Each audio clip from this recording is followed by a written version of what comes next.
People always wonder why I'm anti-HOA. Look at this Castle Rock community that had a huge... I always enjoy listening to the anti-HOA folks. People are generally anti-HOA until they live in a non-HOA community. And what do I mean by that? Don't you love when you live in a non-HOA and your neighbor has like 8 or 9 cars parked in their yard, or they're fixing or working on their next, hot rod car that just sits out there as a junker for years on end? My particular favorite, your neighbor who has this massive RV or fifth wheel just sitting out there, and it just is a massive eyesore. Massive eyesore.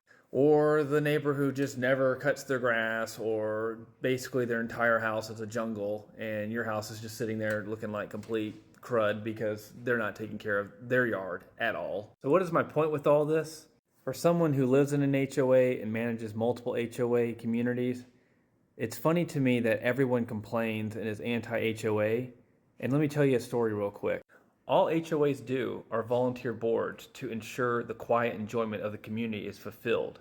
But the problem is most people who buy in HOA communities will buy in older communities. And it's worse when you're in a condo or a townhome. God forbid you're sharing multiple dwellings and walls and roofs and such.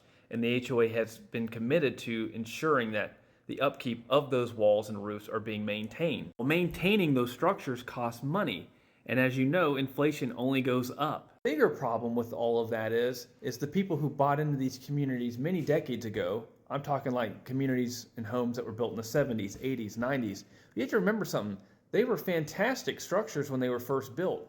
But as you depreciate those communities and structures, money has to go back in to create useful life. Because as of right now, a lot of people who buy in and start complaining about the cost of maintaining the community through the HOA fees doesn't understand your community has been depreciated over several decades and is now considered salvage value. So one day I was actually showing a buyer in a community that I own in that has an HOA, and I happened to be on that HOA board. And funny enough, there was a neighbor walking their dog, and this lady approached my buyers, because I'm a real estate agent, and goes, my clients asked her, "How do you like the neighborhood?" She replied, "It's nice, but I get so tired of the HOA. They don't do anything here. This needs to be done. This needs to be done.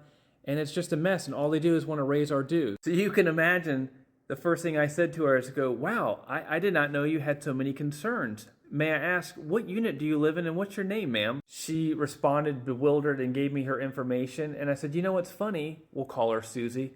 "Susie, I'm your HOA treasurer. I sit on your finance committee as well as I'm on your board. And I've never seen you at a meeting in over 3 years. And we have a meeting every single month." She was so confused and didn't know what to say. And all I simply said to her is, "Please come to the next meeting and voice these concerns so we can see what we can do in the budget, or maybe we can allocate something to address these concerns." But as you know, our budgets are very low and things are continuing to go up in price. And no one wants to increase their dues because, well, no one wants to pay more, but everybody wants everything nice.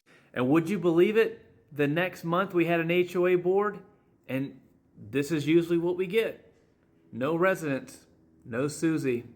After all that fussing to a board member face to face, she has never come to a meeting. That's the problem with HOAs. Everybody wants them perfect, but nobody wants to put any money into anything. They don't want their neighbors living like slumlords and having cars everywhere or giant RVs. We try to do our very best. So if you're anti-HOA, go to your HOA meetings. Look at the financial statements. Look at the retained earnings in your budget. Look at your structures, because most of your communities are in salvage value shape because they've been depreciated over for decades. So before you start complaining about HOA fees, maybe actually look at the financial statements and come to an actual HOA meeting. See you on the next one.